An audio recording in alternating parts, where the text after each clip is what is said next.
الحمد لله رب العالمين والصلاة والسلام على أشرف الأنبياء والمرسلين أما بعد فأعوذ بالله من الشيطان الرجيم من همزه ونفخه ونفسه بسم الله الرحمن الرحيم رب اشرح لي صدري ويسر لي أمري واحلل عقدة من لساني يفقه قولي اللهم انفعنا بما علمتنا وعلمنا ما ينفعنا وزدنا علما فبشر عباد الذين يستمعون القول فيتبعون أحسنه أولئك الذين هداهم الله وأولئك هم أولو الألباب أعوذ بالله من الشيطان الرجيم بسم الله الرحمن الرحيم أعوذ بالله من الشيطان الرجيم قالوا يا موسى إنا لن ندخلها أبدا ما داموا فيها فاذهب أنت وربك فقاتلا إنا هاهنا قاعدون۔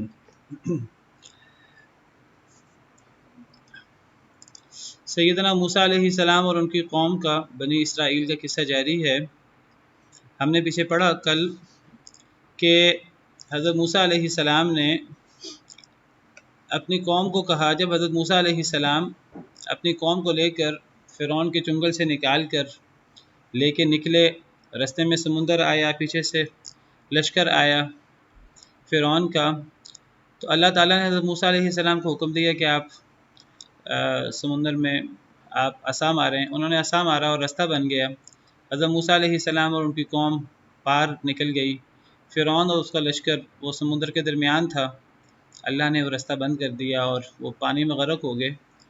تو حضرت موسیٰ علیہ السلام اپنی قوم کو لے کر بیت المقدس لے کے چلے۔ کل تفصیل سے بات ہوئی ہے۔ حضرت موسیٰ علیہ السلام بنی اسرائیل کو لے کر بیت المقدس چلے۔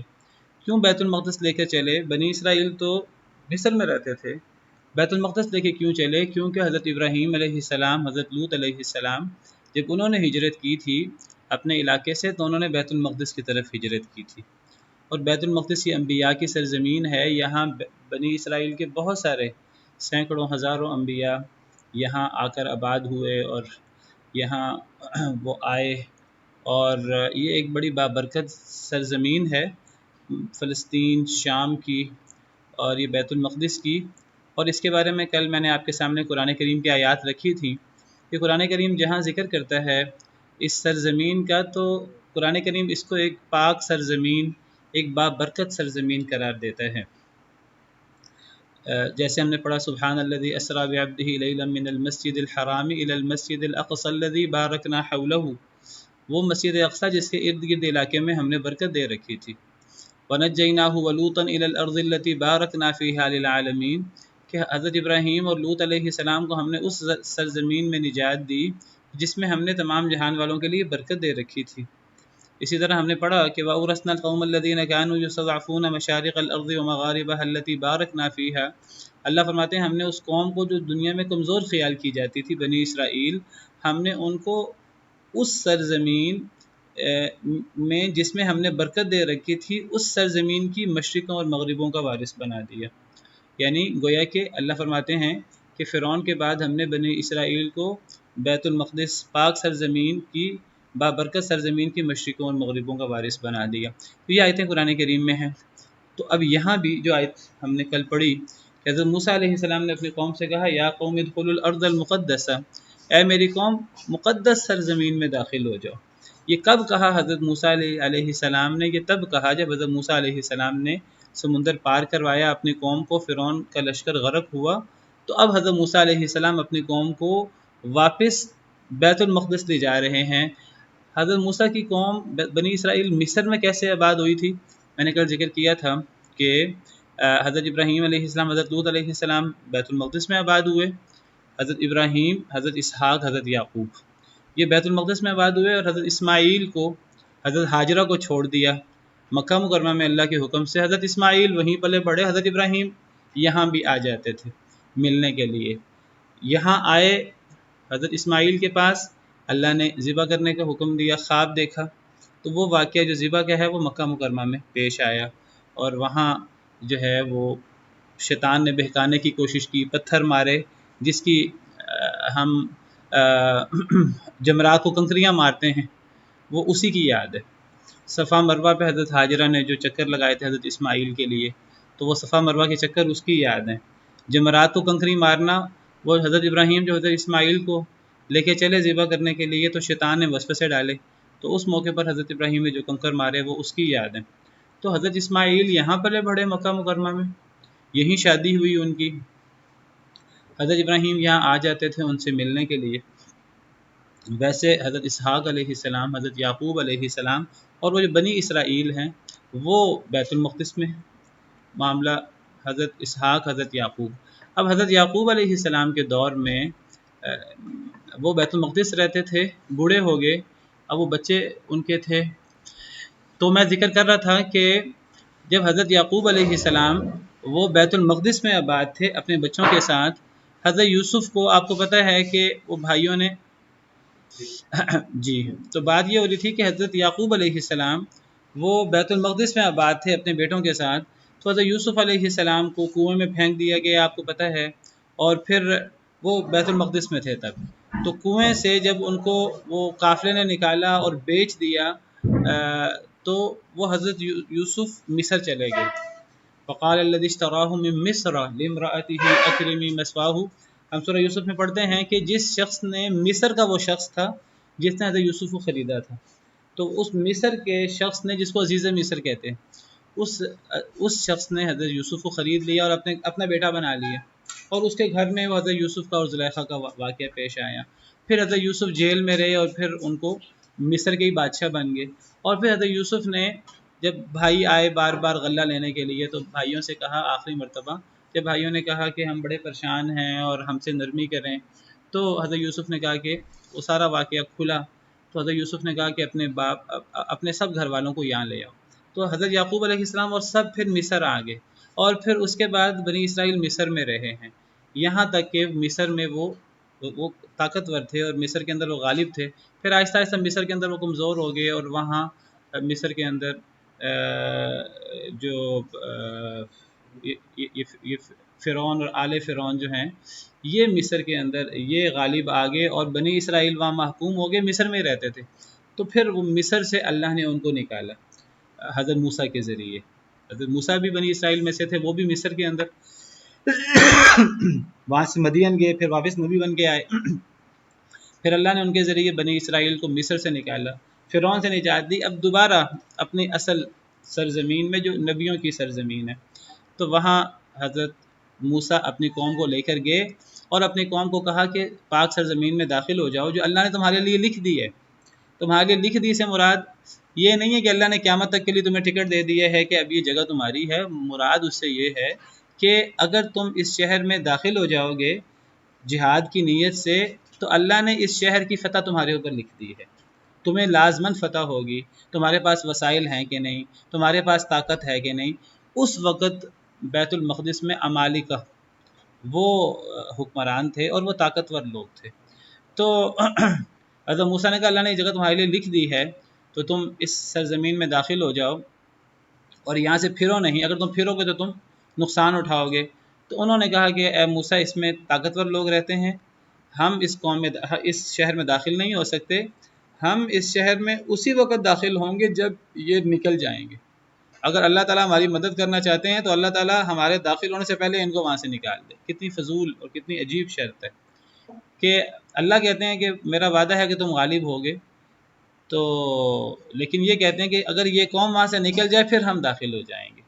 اب وہ جو 12 قبیلے تھے، 12 قبیلوں کے سرکردہ لوگ تھے، ان کو بٹھا کر میٹنگ کی گئی، مشورہ کیا گیا کیا کریں، تو وہ 10 لوگوں نے غلط مشورہ دیا کہ ہم نہیں لڑ سکتے۔ 10 سرداروں نے، 2 لوگ جو تھے، 2 سردار اللہ والے تھے، اللہ سے ڈرنے والے تھے، جن میں کہا جاتا ہے کہ ایک حضرت یوشع بن نون بھی تھے۔ کہ یوشع بن نون وہی ہیں کہ جو حضرت موسیٰ کے خدمتگار تھے، جو جب حضرت موسیٰ نکلے تھے حضرت خضر سے ملنے کے لیے، تو قرآن کہتا ہے وَإِذْ قَالَ مُوسَىٰ لِفَتَاهُ، تو وہ لِفَتَاهُ سے مراد مفسرین کہتے ہیں وہ یوشع بن نون تھے، حضرت موسیٰ کے خادم۔ بعد میں حضرت یوشع بن نون نبی بھی بنے حضرت موسیٰ کے بعد، بلکہ آپ کو پتہ ہے کہ 40 سال کے لیے زمین ان پر حرام کر دی گئی تھی، پھر دوبارہ وہ 40 سال کے بعد مصر بیت المقدس میں داخل ہوئے ہیں۔ 40 سال کے بعد دوبارہ جو بیت المقدس میں داخل ہوئے ہیں حضرت موسیٰ کے بعد کا یہ واقعہ ہے۔ 40 سال کے بعد دوبارہ جو داخل ہوئے ہیں مصر میں، حضرت یوشع بن نون کی سرکردگی میں داخل ہوئے ہیں، بیت المقدس میں. جب بیت المقدس میں داخل ہوئے ہیں تو اس وقت جو نبی ان کو لیڈ کر رہے تھے حضرت یوشع بن نون، وہ اس وقت نبی تھے، ان کی سرکردگی میں وہ بیت المقدس میں داخل ہوئے ہیں 40 سال کے بعد. اور یہ وہی واقعہ ہے کہ جب مغرب ہو گئی تھی لڑتے لڑتے، تو اب سورج غروب ہونے لگا تھا. آپ نے حدیثوں میں واقعہ پڑھا ہوگا کہ نبی نے دعا کی اے اللہ تعالیٰ سورج کو کچھ دیر کے لیے روک دے، تو سورج کچھ دیر کے لیے روک دیا گیا. اور جب سورج روک دیا گیا اور پھر انہوں نے لڑائی کی اور یہ لڑائی میں غالب آئے اور پھر مغرب ہوئی، تو یہ باقاعدہ اللہ کے حکم سے سورج رکا. وہ لوگ آج کل لوگوں نے عجیب و غریب باتیں بنائی ہوئی ہیں کہ علی کے لیے سورج روک دیا گیا، فلاں کے لیے سورج روک دیا گیا، وہ ساری ایسی باتیں. یہ واقعہ جو ہے سورج روک دیا گیا ایک نبی کے لیے، تو یہ حضرت یوشع بن نون تھے، اور یہ وہی واقعہ ہے بیت المقدس کی فتح کا جو 40 سال کے بعد معاملہ ہوا. تو 40 سال پہلے حضرت موسیٰ علیہ السلام نے اس صحرائے سینا میں جانے سے پہلے سمندر سے نکلنے کے بعد فوراً بیت المقدس کی طرف رخ کیا ہے حضرت موسیٰ نے، اور قوم سے کہا ہے کہ اس شہر میں داخل ہو جاؤ، پاک سرزمین میں داخل ہو جاؤ. اس پاک سرزمین سے مراد بھی بیت المقدس کی سرزمین ہے. یہ اللہ نے تمہارے لیے لکھ دی ہے اور تم اب اس سے پھرو نہیں، اگر تم اس سے پھرو گے تو تم نقصان اٹھاؤ گے. تو بہرحال وہ پھر مانے نہیں بنی اسرائیل، اور جو 10 سردار تھے انہوں نے بھی کہا کہ ہم نہیں لڑ سکتے. 2 سرداروں نے کہا ہم لڑ سکتے ہیں، اور ان 2 سرداروں میں سے ایک حضرت یوشع بن نون تھے. اور ان 2 سرداروں نے کہا اللہ پہ توکل کرنا چاہیے ہمیں. اور اللہ پہ توکل کا صحیح مفہوم بھی انہوں نے بتایا. اللہ پہ توکل کا صحیح مفہوم کیا ہے؟ انہوں نے کہا کہ دروازے سے داخل ہو جاؤ، پیش قدمی کرو اس شہر کی طرف، دروازے سے داخل ہو جاؤ. اگر تم دروازے سے داخل ہو جاؤ گے تو تم غالب ہوگے، پھر اللہ پہ توکل کرو. تو بتایا انہوں نے کہ اللہ پہ توکل کیسے ہوتا ہے. اللہ پہ توکل ایسے ہوتا ہے انسان پیش قدمی کرتا ہے، انسان اپنے گھر سے نکلتا ہے، انسان آگے حملہ آور ہوتا ہے اپنا، انسان جو کچھ انسان کے پاس وسائل ہیں انسان وہ وسائل استعمال کرتا ہے، پھر انسان اللہ پہ توکل کرتا ہے. تو یہ بات ان 2 جوان مردوں نے کہی تھی کہ ادخلوا علیہم الباب. اللہ فرماتے ہیں اللہ نے ان پہ انعام کیا تھا ان 2 لوگوں پر. تو انہوں نے کہا ادخلوا علیہم الباب، دروازے سے داخل ہو جاؤ. فَإِذَا دَخَلْتُمُوهُ فَإِنَّكُمْ غَالِبُونَ، جب تم داخل ہوگے تو تم غالب ہوگے. یہاں بیٹھے بیٹھے تم کبھی غالب نہیں آ سکتے. یہاں بیٹھے باتیں کرنے سے، دعائیں مانگنے سے، باتیں کرنے سے، توکل کی باتیں کرنے سے تم غالب نہیں آ سکتے. تمہیں پیش قدمی کرنی ہوگی، پیش قدمی کر کے شہر میں داخل ہونا ہوگا. اگر تم نے شہر کے دروازے کو کراس کر لیا تو تم غالب آ گئے. پھر کہا وعلی اللہ فتوکلوا، اور اللہ پہ پھر توکل کرو ان کنتم مؤمنین، اگر تم مومن ہو. مومن اللہ پہ توکل کرتا ہے، اور توکل کا معنی یہ ہے کہ انسان پیش قدمی کرے اور اللہ پہ توکل کرے، اپنے وسائل استعمال کرے اور انسان اللہ پہ توکل کرے. یہاں تک ہم نے کل پڑھا تھا. تو آگے اللہ تعالیٰ فرماتے ہیں قالوا یا موسیٰ، انہوں نے کہا کہ اے موسیٰ انا لن ندخلها، بے شک ہم ہرگز نہیں داخل ہو سکتے اس میں، ابدا کبھی بھی. حضرت موسیٰ نے پہلے بھی کہا کہ داخل ہو جاؤ. حضرت موسیٰ نے کہا اللہ نے تمہارے لیے اس کو لکھ دیا ہے، اللہ نے فتح کا وعدہ کر لیا، داخل ہو جاؤ. انہوں نے انکار کیا. پھر وہ میٹنگ کی گئی، مشورہ کیا گیا، 12 سرداروں کا مشورہ ہوا. 10 سرداروں نے مخالفت کی، 2 لوگوں نے حمایت کی حضرت موسیٰ کی اور کہا ہمیں جو ہے نا وہ داخل ہونا چاہیے اس شہر میں. لیکن وہ 2 لوگوں کی بات کسی نے نہیں سنی.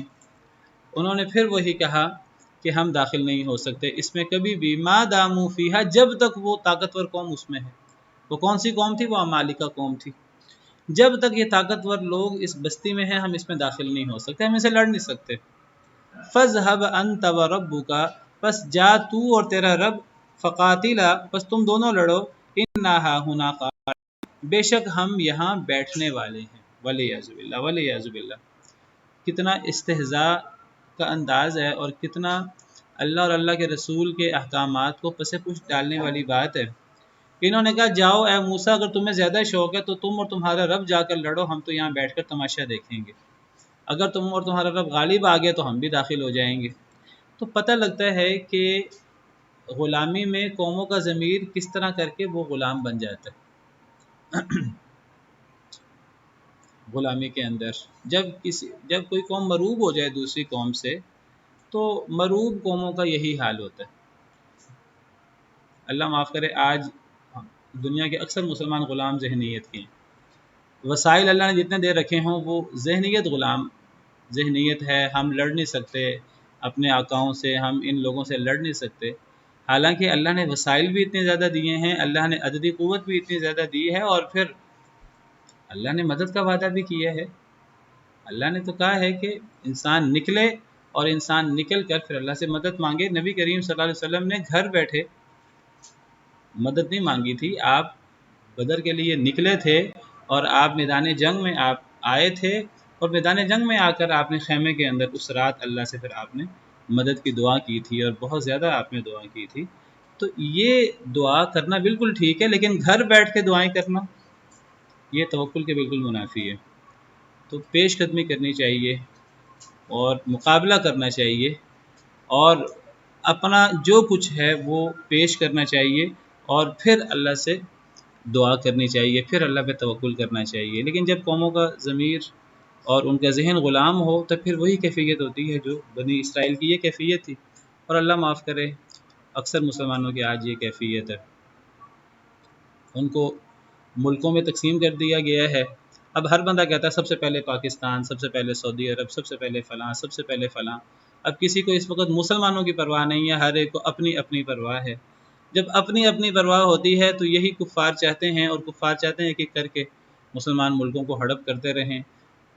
کبھی پاکستان جب معاملہ فلسطین کے ساتھ ہوگا باقی مدد نہیں کریں گے، جب یہ معاملہ بنگلہ دیش کے ساتھ ہوگا باقی مدد نہیں کریں گے، یہ معاملہ برما کے ساتھ ہوگا باقی مدد نہیں کریں گے، یہ معاملہ کشمیر کے ساتھ ہوگا باقی مدد نہیں کریں گے، تو یہ معاملہ پاکستان کے ساتھ ہوگا باقی مدد کیوں کریں گے، یہ معاملہ عراق کے ساتھ ہوگا باقی مدد کیوں کریں گے، یہ معاملہ افغانستان کے ساتھ ہوگا باقی مدد کیوں کریں گے۔ تو یہ جو ہمیں اصل میں قوموں میں اور ہمیں ٹکڑوں میں جو بانٹ دیا گیا ہے، اور ہم نے اس کو ذہنی طور پہ تسلیم کر لی ہے، وہ جو جسد واحد کی جو کیفیت تھی حدیث مبارکہ میں کہ مسلمان جسد واحد کی طرح ہیں، اگر ایک عضو کو تکلیف ہوتی ہے کہ پورا جسم جو ہے وہ سو نہیں پاتا، تو یہ کیفیت اور یہ ایمان ختم ہو چکا ہے، اللہ معاف کرے۔ اسی وجہ سے آج ہم دنیا کے اندر ذلیل ہیں، اور دنیا کے اندر ذلیل ہونے میں کوئی وجہ یہ نہیں ہے کہ ہمارے پاس وسائل نہیں ہے، ہمارے پاس عددی قوت نہیں ہے، عددی قوت بھی ہے، وسائل بھی ہیں، ہر قسم کی ہمارے پاس اللہ کی مدد موجود ہے، اور پھر انسان یہ وسائل استعمال کرے، پھر انسان اللہ سے دعا کرے، اللہ پہ توکل کرے، تو اللہ تعالیٰ تو کمزور جماعتوں کو بھی اللہ مدد کرتے ہیں۔ کم من فئۃ قلیلۃ غلبت فئۃ کثیرۃ باذن اللہ۔ یہاں تو مسئلہ کم کا بھی نہیں ہے۔ اس وقت اگر اسرائیل کو دیکھا جائے، اسرائیل کے ہجوم کو دیکھا جائے، اور یہودیوں کی تعداد کو دیکھا جائے، اور مسلمانوں کو جو اسرائیل کے ارد گرد جو مسلمان ملک ہیں صرف انہی کو دیکھا جائے، اسرائیل کی کوئی حیثیت ہی نہیں ہے، لیکن معاملہ الٹ ہوا ہوا ہے۔ اللہ فرماتے ہیں کم من فئۃ قلیلۃ غلبت فئۃ کثیرۃ باذن اللہ، کتنی چھوٹی جماعتیں اللہ کے حکم سے بڑی جماعتوں پر غالب آئی ہیں مسلمان۔ معاملہ الٹ ہوا ہوا ہے، آج مسلمان زیادہ ہیں اور بزدل بن کے بیٹھے ہوئے ہیں، چوڑیاں پہن کے، اللہ معاف کرے۔ یہ بنی اسرائیل کا رویہ ہے۔ مسلمان امت کی ابتدا جو تھی، صحابہ کرام رضوان اللہ علیہ اجمعین، جو بہترین دور تھا، ان کے دور میں جب جنگ بدر کا معاملہ پیش آیا تو نبی صلی اللہ علیہ وسلم نے صحابہ کرام سے مشورہ کیا۔ پہلی جنگ تھی، ایک مشکل جنگ تھی، کئی صحابہ بھی بڑے پکے مسلمان بھی، پہلی جنگ تھی، تو پتہ نہیں کیا ہوگا ہمارے ساتھ، تو ان کو مشکل لگتا تھا کہ پتہ نہیں ہمیں فتح ہوگی کہ نہیں ہوگی، اگرچہ اللہ کے وعدے تھے، نبی کریم صلی اللہ علیہ وسلم کے وعدے تھے نصرت کے۔ تو صحابہ کرام، بہت سے صحابہ کرام کا خیال یہ تھا کہ تجارتی قافلے کو لوٹ کر ہمارے پاس پیسہ بھی آ جائے گا، تجارتی قافلے کے ساتھ زیادہ کوئی ان کے محافظ بھی زیادہ نہیں ہیں، ہتھیار وغیرہ زیادہ محافظ بھی نہیں ہیں، تو تجارتی قافلے کو لوٹ کر ہمارا بھی نقصان نہیں ہوگا، مال دولت بھی بہت ہاتھ آ جائے گی۔ اب اس تجارتی قافلے کی حفاظت کے لیے جو مکہ سے لشکر آیا تھا 1000 کا، ان کے ساتھ 1000 لڑاکے تھے، اور ان کے ساتھ ہتھیار تھے، اور ان کے ساتھ لڑنا مشکل تھا، اور ان کے ساتھ لڑائی میں مسلمان تھوڑے تھے، اور مسلمانوں کا کافی نقصان ہونے کا امکان تھا۔ اللہ نے وعدہ کر دیا کہ تم تجارتی قافلے کو لوٹ لو یا تم لشکر سے لڑائی کرو، دونوں صورتوں میں جس سے بھی لڑو گے تمہیں غلبہ ہوگا۔ تو ابھی بھی کئی مسلمانوں کا خیال تھا اور ان کا ذہن تھا ان غیر ذات الشوکۃ تکون لکم، کہ ہم اس سے لڑیں جس کے ساتھ لڑنے میں ہمیں زخم نہ پہنچے، لیکن اللہ کا کیا پروگرام تھا؟ وَيُرِيدُ اللَّهُ أَن يُحِقَّ الْحَقَّ بِكَلِمَاتِهِ وَيَقْطَعَ دَابِرَ الْكَافِرِينَ۔ اللہ چاہتے تھے کہ اللہ حق کو حق کر دے اپنے کلمات کی برکت سے اور کافروں کی جڑ کاٹ دے۔ لِيُحِقَّ الْحَقَّ وَيُبْطِلَ الْبَاطِلَ وَلَوْ كَرِهَ الْمُجْرِمُونَ، تاکہ احقاق حق ہو جائے، ابطال باطل ہو جائے، حق ثابت ہو جائے۔ دیکھیے حق ہوتا ہے، لیکن کئی دفعہ لوگوں کی نظروں میں وہ حق بن کے ثابت نہیں ہو رہا ہوتا، باطل ہوتا، کئی دفعہ وہ لوگوں کی نظروں میں باطل بن کے اس کا بطلان ثابت نہیں ہو رہا ہوتا۔ لیکن جب اس جنگ بدر میں جس طرح اللہ نے غلبہ دیا مسلمانوں کو، جب اس طرح کر کے مسلمانوں کو غلبہ ہو تو پھر حق کا احقاق ہوتا ہے اور باطل کا ابطال ہوتا ہے۔ اللہ یہی چاہتے تھے، لیحق الحق، تاکہ اللہ حق کو حق ثابت کر دے، باطل کو باطل ثابت کر دے، اگرچہ کافر ناپسند کریں۔ اللہ نے ایسی فتح دی کہ اس فتح کو اللہ نے یوم الفرقان قرار دیا، اور پھر اللہ نے فتح بھی دی، اور اللہ نے فرمایا کہ یہ اصل میں اللہ نے بڑی اچھی آزمائش کی تھی مسلمانوں کی، وَلِيُبْلِيَ الْمُؤْمِنِينَ مِنْهُ بَلَاءً حَسَنًا، اور پھر اللہ نے ایک ایسا انعام دیا کہ جو اس جنگ میں شریک ہو گیا تو فرمایا کہ اب یہ مرتے دم تک جو عمل بھی کریں اللہ نے ان کے سارے گناہ معاف کر دیے۔ اعملوا ما شئتم قد غفرت لکم، یہ بھی انہیں سرٹیفکیٹ حاصل ہوا۔ بہرحال تو اس موقع پر پہلی جنگ تھی، تو نبی صلی اللہ علیہ وسلم چاہتے تھے کہ کوئی جوش کی باتیں ہوں، لوگ کوئی بہادری کی بات کریں، جذبہ جہاد کی بات کریں، تاکہ جو لوگ بات کریں گے جی ہم تجارتی قافلے کو لوٹ لیں، ہمیں لشکر سے نہ لڑنا پڑے، تو تاکہ لوگوں کی ہمت بندے، لوگ مضبوط ہوں، تو نبی صلی اللہ علیہ وسلم نے لوگوں کو اکٹھا کیا اور آپ نے کہا کہ تم بتاؤ کیا کہتے ہو۔ آپ کا خیال یہ تھا کہ لوگ بہادری کی بات کریں، تو مہاجرین میں سے حضرت ابوبکر صدیق نے بات کی، حضرت عمر نے بات کی۔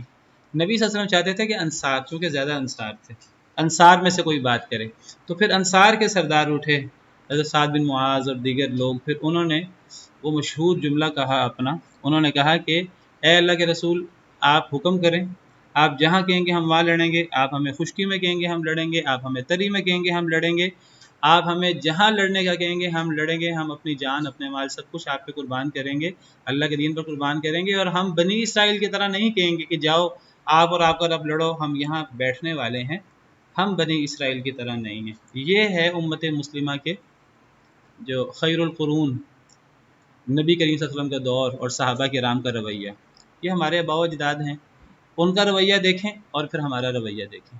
اب اس وقت انہوں نے کہا ہم بنی اسرائیل کی طرح نہیں ہیں۔ بہرحال بنی اسرائیل نے کہا کہ جاؤ آپ اور آپ کا رب لڑو، ہم یہاں بیٹھ کے تماشا دیکھنے والے ہیں۔ حضرت موسیٰ بہت پریشان ہوئے اور بڑے افسردہ ہوئے، کہنے لگے قال رب انی لا املک الا نفسی و اخی، کہا اے میرے رب بے شک میں نہیں اختیار رکھتا مگر اپنی جان کو اور اپنے بھائی کا۔ اے اللہ میں لڑنا چاہتا ہوں، جہاد کرنا چاہتا ہوں، ہاں میرا زور مجھ پر چلتا ہے اور اپنے بھائی پر چلتا ہے، ہم دو تیار ہیں لڑنے کے لیے، باقی قوم تیار نہیں ہے۔ ففرق بیننا و بین القوم الفاسقین، اے اللہ فرق ڈال دے ہمارے درمیان اور فاسق قوم کے درمیان، اے اللہ مجھے اب اس قوم سے الگ کر دے۔ میرا ذہن اٹھ گیا ہے۔ بہت حضرت موسیٰ علیہ السلام افسردہ ہوئے، بہت ناراض ہوئے ساری صورتحال دیکھ کر، اللہ سے شکوہ کیا، تو اللہ نے فرمایا قال فإنها محرمۃ علیہم، اللہ نے فرمایا پس یہ سرزمین حرام کر دی گئی ان کے اوپر، اب یہ سرزمین ان پر حرام ہے۔ یہ جو اللہ نے وعدہ کیا تھا کہ فتح ہوگی، اب اللہ کے وعدے کی انہوں نے پرواہ نہیں کی، اب یہ سرزمین ان پر حرام ہے۔ 40 سنۃ یتیہون فی الارض، 40 سال زمین میں حیران و پریشان پھریں گے، اب 40 سال انہیں رستہ ہی نہیں ملے گا، اب 40 سال یہ بس چکر لگاتے رہیں گے، 40 سال کی اللہ نے سزا دے دی۔ فلا تأس علی القوم الفاسقین، پس نہ آپ افسوس کریں فاسق قوم پر۔ اے موسیٰ علیہ السلام آپ فاسق قوم پر افسوس نہ کریں، دیکھیے آپ کی محنت میں، آپ کے اللہ کا پیغام پہنچانے میں کوئی کمی نہیں ہے، آپ پریشان نہ ہوں، آپ نے اپنی ذمہ داری پوری کی ہے، آپ نے، آپ کے بھائی نے، آپ لوگوں نے اپنی ذمہ داری پوری کی ہے، اگر قوم نہیں مانتی، قوم آپ کے مطابق نہیں چلتی تو کوئی بات نہیں، آپ کا کام پیغام پہنچانا تھا، آپ نے پہنچا دیا۔ اگر یہ لوگ نہیں مانتے، یہ لوگ نہیں لڑنا چاہتے تو نہ لڑیں، یہ لوگ نہیں فتح چاہتے تو نہ فتح حاصل کریں، تو آپ فاسق قوم پر آپ مایوس نہ ہوں، آپ پریشان نہ ہوں، آپ غالب ہیں اور آپ اپنے پروگرام میں کامیاب ہیں۔ یہ ایک تسلی کا انداز ہے حضرت موسیٰ علیہ السلام کے لیے کہ جو قوم انکار کر رہی ہے، اس قوم کا انکار کا وبال آپ پر نہیں ہے، آپ نے اپنی ذمہ داری بدرجہ اتم پوری کی ہے۔ تو 40 سال پھر صحرائے سینا کے اندر، وادی میدان تیہ کے اندر، یہ اس جگہ کا نام ہی میدان تیہ بن گیا، تو اس میں 40 سال پھر بنی اسرائیل رہے ہیں۔ گویا کہ پھر اللہ نے ان کی تربیت، وہ جو غلامانہ ذہن تھا نا، مروب ذہن کے ساتھ قوم لڑائی نہیں کر سکتی۔ میں نے پہلے بھی کئی دفعہ ذکر کیا ہے، اصل میں جنگیں ہوتی ہیں اور فتوحات ہوتی ہیں، اصل چیز مضبوط ذہن کے ساتھ ہوتی ہے۔ ذہن مضبوط ہو یعنی بہادری، وسائل کی اہمیت نہیں ہوتی، بہادری کی اہمیت ہوتی ہے، انسان کا دل کتنا مضبوط ہے۔ جب اللہ تعالیٰ کسی کا دل مضبوط کر دے تو آپ سمجھیے کہ وہ کامیاب ہے۔ اللہ نے جنگ بدر میں مسلمانوں کا دل مضبوط کر دیا تھا۔ قرآن کریم کا مطالعہ کریں، اللہ فرماتے ہیں اذ یغشیکم النعاس امنۃ منہ وینزل علیکم من السماء ماء لیطہرکم بہ ویذھب عنکم رجز الشیطان ولیربط علی قلوبکم ویثبت بہ الاقدام۔ اللہ نے جو مدد کی جنگ بدر کے موقع پر، اللہ فرماتے ہیں اللہ نے کیا مدد کی؟ اللہ نے تمہیں، ایک تو تم پریشان تھے، خوف زدہ تھے، پریشان تھے، اللہ نے تمہیں سکون بخشنے کے لیے تم پر اونگ طاری کر دی۔ اذ یغشیکم النعاس امنۃ منہ، اللہ کی طرف سے امن کے طور پر، سکون کے طور پہ اونگ طاری ہو گئی۔ وَيُنَزِّلُ عَلَيْكُم مِّنَ السَّمَاءِ مَاءً، اللہ نے آسمان سے پانی اتار دیا، بارش ہو گئی۔ لِيُطَهِّرَكُم بِهِ، تاکہ تم پاک ہو جاؤ، تم بدنی طور پر، ظاہری طور پر بھی تم پاک ہو جاؤ۔ وَلِيَرْبِطَ عَلَىٰ قُلُوبِكُم، تمہارے دل بھی مضبوط ہو جائیں۔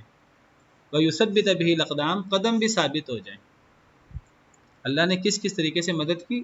اللہ نے دلوں کو مضبوط کیا، قدموں کو مضبوط کیا، اور وہاں سے اللہ نے خوشخبری دی اذ یوحی ربک الی الملائکۃ انی معکم فثبتوا الذین آمنوا، اللہ نے فرشتوں کو وحی کی کہ اے فرشتوں میں تمہارے ساتھ ہوں، جا کر مسلمانوں کے قدم مضبوط کرو۔ وہاں سے اللہ نے فرشتے اتار دیے۔ یہ فرشتے کیوں اتارے؟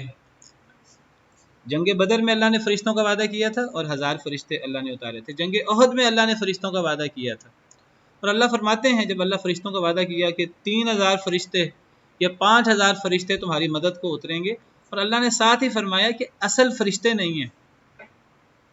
وَمَا جَعَلَهُ اللَّهُ إِلَّا بُشْرًا، یہ فرشتوں کا اترنا اصل اہمیت اس کی نہیں، اصل میں یہ بشارت ہوتی ہے اللہ کی طرف سے۔ وَمَا جَعَلَهُ اللَّهُ إِلَّا بُشْرًا وَلِتَطْمَئِنَّ بِهِ قُلُوبُكُمْ، اصل اس سے اطمینان قلب مقصود ہوتا ہے، دلوں کی مضبوطی اس سے مقصود ہوتی ہے۔ جب مسلمانوں کے دل مضبوط ہو جائیں، مسلمانوں کے دل مروب نہ ہوں، ان کے دل روب میں نہ آئیں، بزدلی ان میں نہ آئے، تو یہیں سے فتوحات ہو جایا کرتی ہیں۔ اب مسلمانوں کے اختلاف، مفسرین کے اختلاف ہے کہ جنگ احد میں فرشتے اترے کہ نہیں اترے۔ بعض کہتے ہیں فرشتے اترے، بعض کہتے ہیں نہیں اترے۔ بعض کہتے ہیں کہ فرشتوں کا اتارنا اصل میں یہ دلوں کو مضبوط کرنے کے لیے ہوتا ہے۔ جب دل مضبوط ہو گیا اللہ ہمارے ساتھ ہے، فرشتے بھی اتر رہے ہیں، اللہ ہمارے ساتھ ہے، تو پھر فتح اور مسلمانوں کے درمیان پھر کوئی چیز حائل نہیں ہوتی۔ اور آپ دیکھیں کہ جہاد کے موقع پر جو دعائیں ہیں، ان دعاؤں کے اندر بھی دلوں کی مضبوطی کی بات ہے۔ وَلَمَّا بَرَزُوا لِجَالُوتَ وَجُنُودِهِ قَالُوا رَبَّنَا أَفْرِغْ عَلَيْنَا صَبْرًا وَثَبِّتْ أَقْدَامَنَا وَانصُرْنَا عَلَى الْقَوْمِ الْكَافِرِينَ، جب وہ طالوت اور جالوت کی آپس میں لڑائی ہوئی تو انہوں نے دعا کیا کی، اللہ ہمارے دلوں کو مضبوط کر دے، ہم پہ صبر ڈال دے۔ اب یہ مروب ذہن کے تھے، تو اب اللہ تعالیٰ نے بطور سزا کے 40 سال کے لیے ان پر پاک سرزمین حرام کر دی۔ جب اب یہ لوگ صحرا کے اندر بھٹکتے پھرتے تھے اور انہیں راستہ نہیں ملتا تھا، اسی دوران، وعلیکم السلام، اسی دوران ان کے اوپر بادلوں کا سایہ ہوا، بڑے بڑے انعام ہوئے ان کی ان تمام بدبختیوں کے باوجود۔ ان کے اوپر جو ہے بادلوں کا سایہ ہوا، وَظَلَّلْنَا عَلَيْكُمُ الْغَمَامَ، ان کے اوپر اللہ نے من اور سلوہ اتارا، کیونکہ اب وہاں عین سورج تھا، سورج کے نیچے تھے اور درخت وغیرہ صحرا کے اندر نہیں ہوتے، تو اللہ نے باقاعدہ بادلوں کا ان کے اوپر مستقل سایہ کر دیا لمبا عرصہ، اور اللہ نے ان کے اوپر کھانے پینے کو کچھ نہیں تھا تو اللہ نے من اور سلوہ اتارا، گھر بیٹھے پرندے آ جاتے تھے، یہ پرندوں کو شکار کر لیتے تھے۔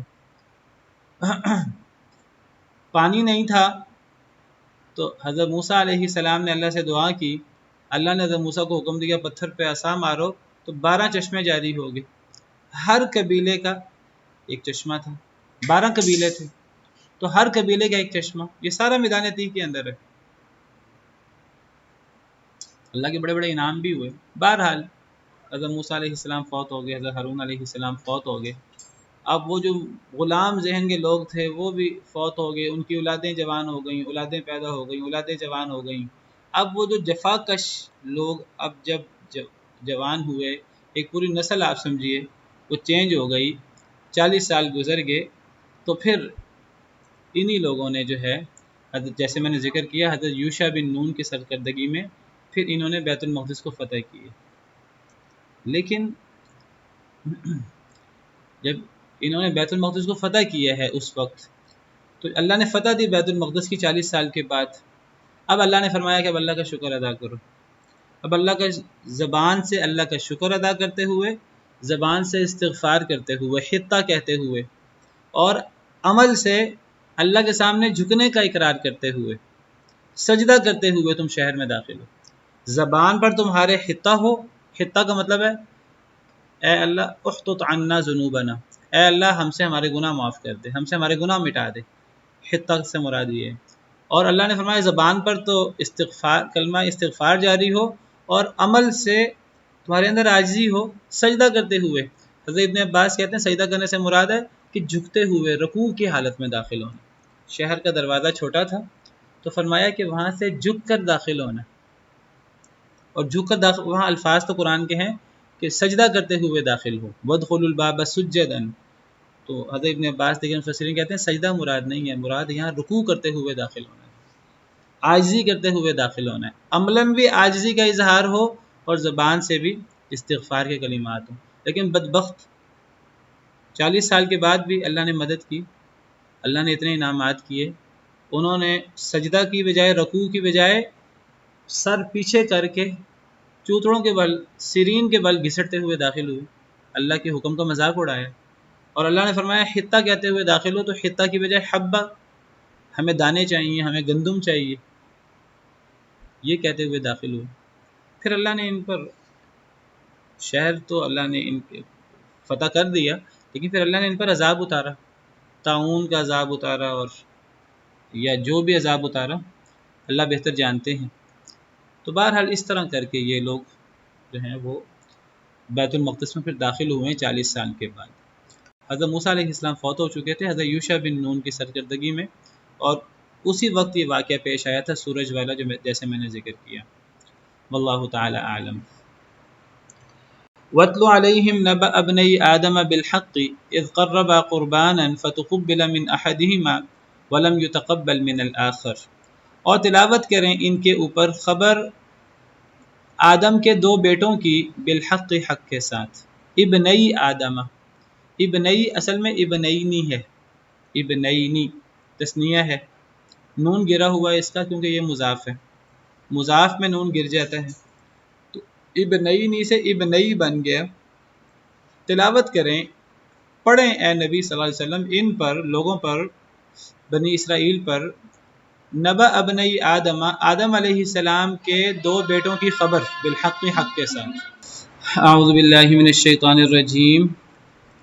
اور تلاوت کریں اے نبی صلی اللہ علیہ وسلم علیہم ان پر، یعنی بنی اسرائیل پر، نبأ ابنئی آدم بالحق، آدم علیہ السلام کے 2 بیٹوں کی خبر، بالحق حق کے ساتھ، اذ قربا قربانا، جب ان دونوں نے قربانی کی، قربانی کرنا، فتقبل من احدہما ولم يتقبل من الآخر، تو قبول کر لی گئی ان دونوں میں سے ایک سے، ولم يتقبل من الآخر، اور نہیں قبول کی گئی دوسرے سے، قال لأقتلنک، تو اس نے کہا کہ میں تجھے البتہ ضرور قتل کر دوں گا، قال انما يتقبل اللہ من المتقین، تو کہا سوائے اس کے کہ نہیں اللہ قبول کرتا ہے ڈرنے والوں سے۔ تو اللہ تعالیٰ نبی صلی اللہ علیہ وسلم کو حکم دے رہے ہیں کہ نبی صلی اللہ علیہ وسلم آپ ان پر آدم علیہ السلام کے 2 بیٹوں کا قصہ پڑھیں حق کے ساتھ۔ یہ قصہ حق کے ساتھ ہے، جتنی باتیں اس قصے کی قرآن میں یہاں بیان ہو رہی ہیں، اور قرآن میں جو بات بھی ہوتی ہے وہ حق کے ساتھ ہوتی ہے، اس میں کسی قسم کا کوئی شک و شبہ نہیں ہوتا۔ یا حق کے ساتھ سے مراد ہے با مقصد، یہ قصہ ایک بڑا با مقصد قصہ ہے، یہ کوئی قصہ کہانی نہیں ہے، کوئی بے مقصد باتیں نہیں ہیں، ان کے پیچھے بڑا مقصد ہے۔ یہ جو قرآن کریم کے جتنے قصے ہوتے ہیں یہ با مقصد ہوتے ہیں، ان کے اندر ہمارے لیے بڑے اسباق پوشیدہ ہوتے ہیں، تدبر کی بہت ساری صورتیں ہوتی ہیں ان کے اندر۔ یہ دو بیٹے کون تھے؟ کہا جاتا ہے ان کے نام حابیل اور قابیل ہے۔ اذ قربا قربانا، جب دونوں نے قربانی پیش کی، قرباناً قربانی پیش کرنا، فتقبل من احدہما، ایک سے قبول کر لی گئی قربانی، ایک سے قبول نہ کی گئی۔ انہوں نے قربانی کیوں پیش کی، قربانی پیش کرنے کی ضرورت کیوں پیش آئی، اس کا ذکر قرآن کریم میں یا کسی صحیح حدیث میں نہیں ہے۔ مفسرین کرام نے ذکر کیا ہے اسرائیلیات وغیرہ کو مد نظر رکھتے ہوئے، اللہ کو بہتر پتہ ہے، یہ اسرائیلیات وغیرہ کو، ان چیزوں کو پیش کیا جا سکتا ہے، ان کو بیان کیا جا سکتا ہے، ان کے بیان کرنے میں حرج نہیں ہے، لیکن بہرحال یہ سمجھنا کہ یہ بات ہی صحیح ہے اور اس کی تصدیق کرنا یا تکذیب کرنا یہ جائز نہیں ہے۔ بیان کیا جا سکتا ہے بنی اسرائیل کی طرف سے، تورات و انجیل کی بات ذکر کی جا سکتی ہے، لیکن قرآن و حدیث کی طرح اس کی تصدیق نہیں کی جا سکتی، نہ تصدیق کی جا سکتی ہے اور نہ ہی جھٹلانا چاہیے، یہ بھی نہیں کہہ سکتے کہ جھوٹ ہے۔ اگر ہم تصدیق کر دیں گے کیا پتہ وہ جھوٹ ہو، کیا پتہ وہ تحریف شدہ ہو، اور اگر ہم جھٹلا دیں کیا پتہ وہ تحریف شدہ نہ ہو، کیونکہ تورات و انجیل میں تحریف ہوئی ہے یہ بات تو ثابت ہے قرآن و حدیث سے، لیکن یہ بات ثابت نہیں ہے کہ کیا چیز تحریف ہوئی ہے، کیا چیز تحریف نہیں ہوئی۔ یہ بات تو طے ہے کہ پوری تورات و انجیل تحریف شدہ نہیں ہے، ان کے اندر تحریف ہوئی ہے۔ تورات و انجیل اللہ کی کتابیں تھیں، ان میں ہدایت اور نور تھا، جس طرح قرآن اللہ کی کتاب ہے، اس طرح اللہ کا کلام ہے، اللہ کی کتابیں ہیں، اور ان پر ایمان لانا ضروری ہے ہمارے لیے بحیثیت مسلمان، جس طرح حضرت موسیٰ، حضرت عیسیٰ اور دیگر انبیاء کرام علیہم السلام اجمعین سب پر ایمان لانا ضروری ہے ہمارے لیے بالاجمال۔ جتنا جتنا قرآن و حدیث سے ہمیں پتہ لگتا ہے اتنا اتنا تورات و انجیل پر بھی ہمیں ایمان لانا ضروری ہے، یہ بھی ماننا ضروری ان میں تحریف ہوئی ہے۔ تو تورات و انجیل کی بات پیش کی جا سکتی ہے، حدثوا عن بنی اسرائیل ولا حرج، حدیث میں ہے بنی اسرائیل سے تم چیزیں نقل کر سکتے ہو، کوئی حرج کی بات نہیں ہے، ولیکن لا تصدقوہم ولا تکذبوہم، لیکن ان کی تصدیق اور تکذیب نہ کرو۔ تو بہرحال پتہ لگتا ہے، مفسرین کرام نے ذکر کیا ہے کہ حابیل اور قابیل دو بیٹے تھے آدم علیہ السلام کے، اور انہیں قربانی کی ضرورت کیوں پیش آئی؟ کہتے ہیں کہ اس کی وجہ یہ تھی کہ حضرت آدم علیہ السلام، آپ کو پتہ ہے کہ تمام انسان آدم علیہ السلام سے پیدا ہوئے، تمام انسان ایک نفس سے پیدا ہوئے، اور وہ نفس واحدہ حضرت آدم علیہ السلام ہے۔ کیسے پیدا ہوئے؟ اللہ نے پہلے حضرت آدم علیہ السلام سے ان کی بیوی اماں حوا کو پیدا کیا، وہ بھی حضرت آدم سے پیدا ہوئی ہیں، حضرت آدم کی پسلی سے۔ حضرت آدم سوئے ہوئے تھے تو ان کی پسلی سے اماں حوا پیدا ہوئی، جب وہ جاگے تو انہیں پتہ لگا کہ یہ بھی انسان ہیں اور یہ پیدا ہوئی ہیں مجھ سے اور یہ میری بیوی ہیں۔ تو اللہ نے حضرت آدم کے سکون کے لیے، جوڑا مکمل کرنے کے لیے اماں حوا کو پیدا کیا، اور پھر حضرت آدم اور اماں حوا سے تمام انسان مرد عورت پیدا ہوئے ہیں۔ اللہ تعالیٰ فرماتے ہیں سورہ نساء کے شروع میں، یا ایھا الناس اتقوا ربکم الذی خلقکم من نفس واحدہ، اے لوگو اپنے اس رب سے ڈرو جس نے تمہیں ایک نفس واحدہ سے پیدا کیا، حضرت آدم علیہ السلام سے، وخلق منہا زوجہا، اس نفس واحد سے آدم علیہ السلام سے ان کے جوڑے اماں حوا کو پیدا کیا، وبث منہما رجالا کثیرا ونساء، اور ان دونوں سے اللہ نے بہت سارے مرد اور بہت ساری عورتیں پیدا کی۔ تو اس سے پتہ لگتا ہے کہ تمام انسانیت حضرت آدم اور حضرت حوا سے پیدا ہوئی ہے، اور اس سے پتہ لگتا ہے کہ حضرت آدم اور حضرت حوا تمام انسانیت کے ماں اور باپ ہیں، تمام انسان حضرت آدم اور حضرت حوا سے ہیں۔ اگر ہم یہ بھی کہیں تمام انسان حضرت آدم سے ہیں، یہ بات بھی ٹھیک ہے، کیونکہ حضرت حوا بھی حضرت آدم سے ہیں، ویسے ان دونوں سے تمام انسان پیدا ہوئے. اس آیت سے یہ بھی پتہ لگتا ہے کہ انسانوں کی دو جنسیں ہیں، ایک مرد اور ایک عورت. آدم اور اماں حوا سے مذکر اور مؤنث مرد اور عورت پیدا ہوئے ہیں، صرف دو جنسیں ہیں. یہ جو ہمارے ہاں تیسری جنس کا تصور ہے، یہ تیسری جنس کوئی جنس نہیں ہے. یہ جو ہجڑے یا مخنث ہوتے ہیں یہ تیسری جنس نہیں ہے. یہ یا مرد ہوتے ہیں یا عورتیں ہوتی ہیں، ان کے اندر کوئی کمی ہوتی ہے، کوئی عضو کم ہو گیا، کوئی عضو بڑھ گیا. جس طرح کئی لوگ جو ہیں وہ کچھ اعضاء کے بغیر پیدا ہو جاتے ہیں، کئی لوگوں میں کچھ اعضاء زیادہ ہوتے ہیں، 2 ٹانگوں کی بجائے 3 ٹانگیں ہوتی ہیں، کسی کی 5 انگلیوں کی بجائے 6 انگلیاں ہو جاتی ہیں، کوئی سماعت کے بغیر پیدا ہوتا ہے، کوئی بصارت کے بغیر پیدا ہوتا ہے پیدائشی طور پر. کئی لوگوں کے کان زیادہ ہوتے ہیں، کئی لوگوں کی آنکھیں زیادہ ہوتی ہیں، عجیب و عجیب خلقت کے بھی لوگ پیدا ہو جاتے ہیں. اسی طرح ہجڑے ہوتے ہیں مخنث، ان کے جنسی اعضاء زیادہ ہو جاتے ہیں یا کم ہو جاتے ہیں، وہ کوئی تیسری جنس نہیں ہے، یہ بات یاد رکھیے. اب یہ جو تمام انسان آدم اور اماں حوا سے پیدا ہوتے تھے، تو کیسے یہ پیدا ہوتے تھے اور یہ کیسے سلسلہ آگے بڑھا کہ حضرت آدم اور حضرت حوا سے اولاد پیدا ہوتی تھی. اب ان اولاد سے آگے اولاد کیسے پیدا ہوئی؟ اب جتنے بھی انسان حضرت آدم اور حضرت حوا سے ڈائریکٹ پیدا ہوئے وہ سب بہن بھائی تھے. تو پھر اب بہن بھائیوں کی آپس میں شادیاں ہوئیں. بہن بھائیوں کی شادیاں کیسے ہوئیں؟ کہا جاتا ہے کہ حضرت آدم اور حضرت حوا سے ایک دفعہ جوڑا پیدا ہوتا تھا، لڑکا لڑکی جڑواں پیدا ہوتے تھے. اس جوڑے میں ایک لڑکا ہوتا تھا، ایک لڑکی ہوتی تھی.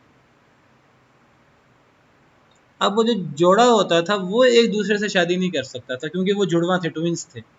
ہاں یہ ہوتا تھا کہ ایک دفعہ جوڑا ہوا، اگلی دفعہ جوڑا ہوا تو پہلے جوڑے کا مرد دوسرے جوڑے کی عورت سے شادی کرتا تھا، دوسرے جوڑے کا مرد پہلے جوڑے کی عورت سے شادی کرتا تھا. گویا کہ بہن بھائیوں کی آپس میں شادی ہوتی تھی لیکن ٹوئنز میں شادی نہیں ہوتی تھی. اور وہاں بہن بھائیوں کی شادی مجبوری تھی کیونکہ نسل انسانی آگے بڑھ ہی نہیں سکتی تھی. ٹوئنز میں آپ سمجھیے وہاں بہن بھائی جو ہیں، وہ جو مختلف جوڑوں کے بہن بھائی ہیں، وہ کزنز کی حیثیت سے ان کی آپس میں شادی ہو جاتی تھی.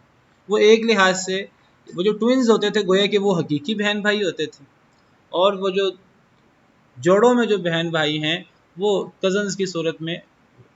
یہ بہت بڑی دلیل ہے کہ شریعت میں نسخ چلا آ رہا ہے. جو نسخ کے منکر ہیں یہود و نصارہ، یہود، وہ بھی اس نسخ کے منکر نہیں ہیں، اس کا انکار کوئی بھی نہیں کرتا. جو یہود نسخ کے منکر ہیں وہ بھی صرف اس لیے نسخ کے منکر ہے کہ ان کی تورات منسوخ نہ ہو جائے قرآن سے. نبی صلی اللہ علیہ وسلم کی نبوت سے انکار کرنے کے لیے وہ نسخ کا انکار کرتے ہیں، ورنہ اصلاً وہ بھی نسخ کے قائل ہیں. تو اب حابیل کے ساتھ جو بہن پیدا ہوئی، قابیل کے ساتھ جو بہن پیدا ہوئی، قابیل اپنی جڑواں بہن سے شادی کرنا چاہتا تھا، حالانکہ اس کی شادی حابیل سے ہونی تھی اور حابیل کی بہن سے قابیل کی شادی ہونی تھی، لیکن قابیل اس پر تیار نہیں تھا. قابیل کہتا تھا میں نے اپنی جڑواں بہن سے شادی کرنی ہے. حضرت آدم علیہ السلام حیات تھے، ان کے پاس یہ معاملہ پیش آیا تو حضرت آدم علیہ السلام نے کہا کہ اس طرح کرو کہ اللہ کے پاس قربانی پیش کرو، اللہ نے جس کی قربانی قبول کر لی اس کی بات مان لی جائے گی. حابیل نے قربانی پیش کی، ایک موٹا تازہ بچھڑا اس نے اللہ کے راستے میں قربان کیا. قابیل نے قربانی پیش کی، وہ زراعت کرتا تھا، اس نے کچھ زراعت کچھ فصل اللہ کے راستے میں پیش کی. لیکن حابیل نے جو قربانی پیش کی اس نے بڑے خلوص کے ساتھ اللہ کو راضی کرنے کے لیے قربانی پیش کی. قابیل نے صرف اپنا مقصد پورا کرنے کے لیے قربانی پیش کی، خلوص تھا نہیں، دنیاوی مقصد اس کے سامنے حائل تھا. اس دور میں یہ ہوتا تھا، قربانی قبول ہونے کی صورت یہ ہوتی تھی کہ قربانی کر کے اس کو رکھ دیا جاتا، آسمان سے آگ آتی اور وہ اسے جلا ڈالتی. اگر آگ آ کے اس کو جلا ڈالتی تو گویا کہ یہ دلیل ہوتی تھی کہ قربانی اللہ کے ہاں قبول ہو گئی ہے. تو حابیل کی قربانی قبول ہو گئی، جنہوں نے خلوص نیت سے بڑی موٹا تازہ جانور انہوں نے اللہ کے راستے میں قربان کیا تھا، اس کا گوشت، آگ آئی اور اس نے اس کو جلا دیا. حابیل کی قربانی قبول نہ ہوئی. یہ بہت بڑی دلیل ہے اس بات کی کہ جو ہم اعمال کرتے ہیں ہمیں اعمال کر کے مطمئن ہو کے نہیں بیٹھنا چاہیے. کوئی پتہ نہیں کہ ہمارا کون سا عمل اللہ کے ہاں قبول ہوتا ہے، کون سا عمل اللہ کے ہاں قبول نہیں ہوتا۔ تو حابیل کی قربانی پہ قبول ہو گئی، قابیل کی قبول نہ ہوئی۔ اب حابیل مزید حسد میں جل بھون کے کباب ہو گیا، پہلے ہی مخالفت تھی، اب قربانی بھی قبول نہ ہوئی، تو وہ حسد میں آ کر کہنے لگا حابیل سے قابیل کہ میں تجھے قتل کر دوں گا۔ تو حضرت حابیل کہنے لگے کہ میری قربانی اس لیے قبول ہوئی ہے کہ میں اللہ سے ڈرتا ہوں، میں نے اللہ سے ڈرتے ہوئے قربانی کی تھی، تم نے اللہ سے ڈرتے ہوئے قربانی کی نہیں، تم نے تو دنیاوی مقصد کے لیے قربانی کی، تمہاری اس لیے قبول نہ ہوئی، مجھ پہ حسد نہ کرو، مجھے قتل کی دھمکی نہ دو، اللہ نے میری قربانی اس لیے قبول کی، میں نے اللہ سے ڈر کر قربانی کی ہے۔ اس سے پتہ لگتا ہے کہ عمل وہ قبول ہوتا ہے جو اللہ سے ڈر کر کیا جائے، خلوص کے ساتھ کیا جائے، وہ عمل اللہ کے یہاں قبول نہیں ہوتا جو دنیاوی مفادات کے لیے کیا جائے۔ چلیں وقت ختم ہو گیا، اس موضوع کو انشاءاللہ کل مکمل کریں گے۔ سبحان ربک رب العزت عما یصفون وسلام علی المرسلین والحمد للہ